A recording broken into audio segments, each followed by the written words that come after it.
81 година од ослободувањето на Скопје. Глувци и стаорци роварат во студентскиот дом Пелагонија. Две мајки од Охрид претепани од сопствените деца. Еве каде имаше поларна светлина. Започнуваат вести на Слободен печат.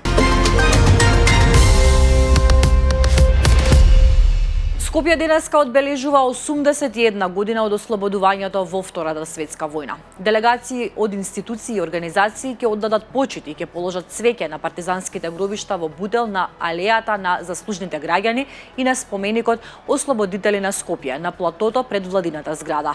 На овој ден традиционално град Скопје ја доделува наградата 13 ноември на поединци и институции кои со својата работа придонале за развојот и афирмацијата на главниот град.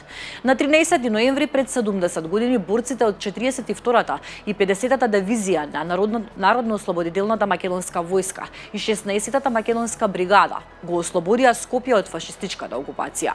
Во борбите за ослободување на Скопје загинале 420 македонски борци, а вкупно за време на Втората светска војна животите ги положиле над 4600 скопјани.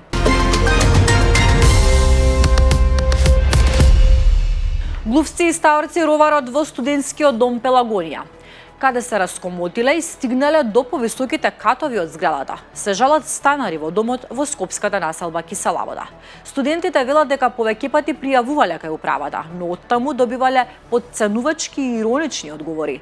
Надлежните им велеле дека не треба да се плашат и дека глувци таму имало од секогаш. Покрај тоа што се жалат дека во домот топла вода речиси и да нема. Грејењето е конечно пуштено, но недоволно. Студентите велат дека капак на се им се глувците со кои мораат да го делат и онака субстандардното сместување. Тие ни испратија и снимка на која се гледа како глодачите се активни во плафонот во една од бањите во студентскиот дом. Во петок пред новиот состав на Советот на град Скопје ќе се најде ребалансот на градскиот буџет за 2025 година пред да истече крајниот рок за неговото усвојување.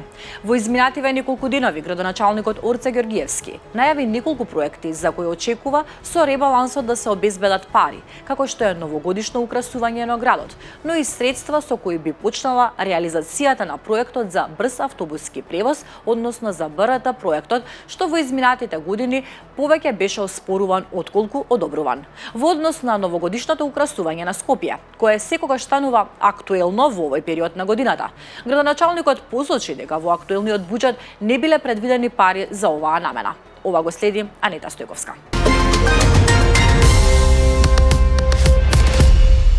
Од недела сите возачи во Македонија се должни да ја поседуваат пропишаната зимска опрема за своите возила. Согласно Законот за безбедност на сообраќајот на патиштата, потсетува Министерството за внатрешни работи. Обврската важи за сите моторни возила кои учествуваат во јавен сообраќај, без оглед на временските услови, и ќе трае до 15 март следната година. За возење без зимска опрема во наведениот период, казната изнесува 45 евра во динарска противвредност, а возилото може да биде исклучено од сообраќај. Дали Европската инвестициска банка по втор пат отвора представништво во Скопје? Нашата држава вчера склучи договор за соработка со Европската инвестициска банка, со која, како што беше кажано, се отвора представништво во Скопје. Но она што е интересно е што на 30 мај 2022 година исто така имаше настан по повод отворање представништво на ЕИБ. Тогаш на настанот присуствуваше Димитар Ковачевски во својство на премиер, а сега актуелниот премиер Христијан Мицкоски. Повеќе на оваа тема од текстот на Весна Дамчевска. На државата и фалат хотели и повеќе добри хотели. Во моментов сме во една ситуација кога е навистина комплицирано да се гради. Урбанистичките планови се носат предолго. Зборувам во заштитените зони. Зборувам за Охрид, за Битола, Старото Јадро, Кратово, Старата Скопска чаршија. Таму е практично невозможно да се гради во заштитените подрачја. Изјави вчера министерот за транспорт и врски Александар Николовски, кој не ја спомена изградбата на хотелот во Горица на Охридското езеро, кој со прекршување на десетици закони и прописи, сепак успешно го гради поранешниот шеф на тајната полиција и сопартиец на Николовски од ВМРО-ДПМН Саша Мијалков. Тој вели дека туризмот е еден од главните приоритети на оваа влада и оти неслучајно минатата година се создаде Министерството за култура и туризам. На 11 јануари следната година ќе се одржат повторените локални избори во 4 општини, каде што поради неисполнет цензус не беа избрани градоначалници, дознава Слободен печат од висок функционер во владата. Претседателот на Собранието Африм Гаши се очекува изборите во Гостивар, Врапчиште, Маврово Ростуше и во Центар Жупа да ги распише најдоцна до понеделник. Судењето за Кочанската трагедија во која загина неколку млади лица во пожарот во дискотеката Пулс ќе започне на 19 ноември 2025 година во Основниот суд во Кочани. Обвинителството поднесе обвинение против 34 физички лица и 3 правни лица, меѓу кои се сопственици, проектанти, инспектори и поранешни државни функционери. Меѓу обвинетите се наоѓа Дејан Јованов Деко, неговиот син и брат, како сопственици и управители на дискотеката Пулс, како и Гроздан Милковски, сопственик на објектот каде што се наоѓал локалот. На обвинителната клупа ќе се најдат и тројца поранешни градоначалници на Кочани: Радко Димитровски, Николчо Илиев и Љупчо Папазов, кои во различни периоди потпишувале документи поврзани со легализацијата и безбедноста на објектот. Процесот се очекува да биде долг и сложен со голем број сведоци и експерти.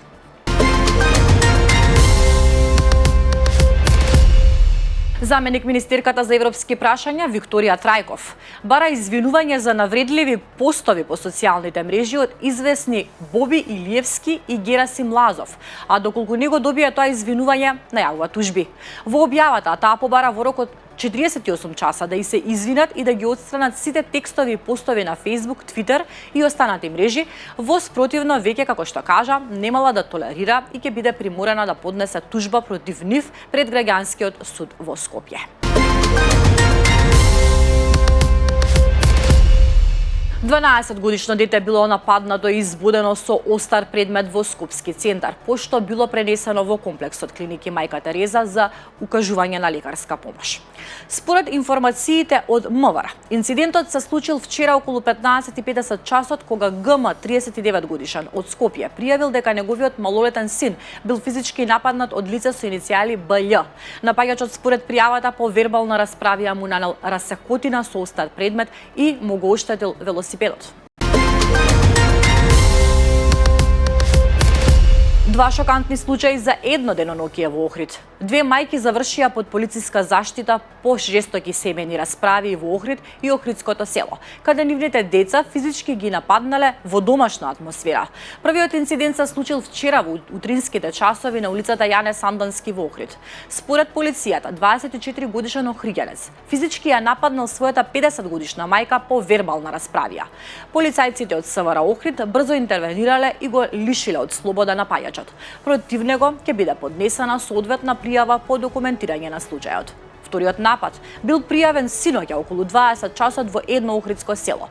Таму 35 годишна жена во расправија со својата 62 годишна мајка употребила тврд предмет и нанела повреди. И во овој случај полицијата веднаш реагирала и ја привела напаѓачката, против која ќе следува пријава.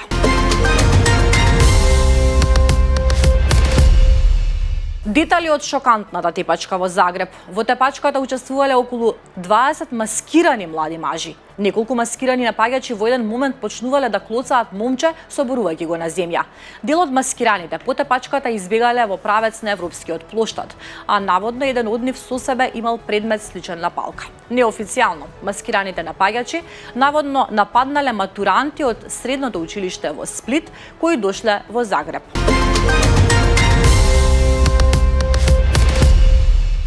Постигнато е невозможното. Рама објави дека Албанија ги отвори сите поглавија од преговорите за Европската унија. Албанија ќе отвори последната група поглавја во врска со процесот на преговори на 17 ноември. Станува збор за 5 поглавја од група 5: земјоделство, кохезија и ресурси. Тој нагласува дека ништо не ја спречува владата да ја постигне главната цел за затворање на преговорите до 2027 година.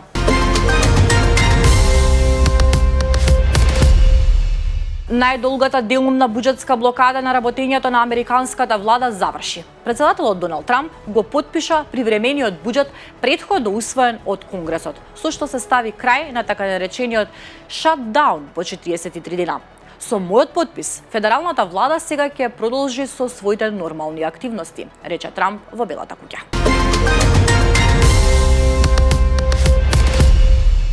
Полицијата во Австралија уапсила 53-годишна мајка и незината 25-годишна ќерка под сомнение дека учествувале во една од најсофистицираните финансиски измами во последните години, јавува BBC.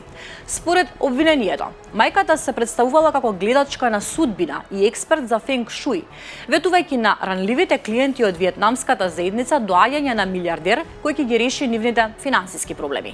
Жртвите биле убедувани да подигнат кредити, а дел од парите измамата ги задржувала за себе. Вкупната штета, според полицијата, изнесува речиси 70 милиони австралиски долари. И уште една информација, на небото над Северна Белгија и Холандија 2 вечери поред беше регистрирана поларна светлина, предизвикана од сончевите бури кои ослободуваат наелектризирани честички што од сонцето доаѓаат до земјата. На социјалните мрежи се појавија фотографии на небото прекриено со розова светлина, за разлика од вообичаената зелена боја на поларната светлина. Ова беше се во вестите на Слободен печат за денеска. Ви благодарам на вниманието. Повеќе информации побарајте на нашиот сајт.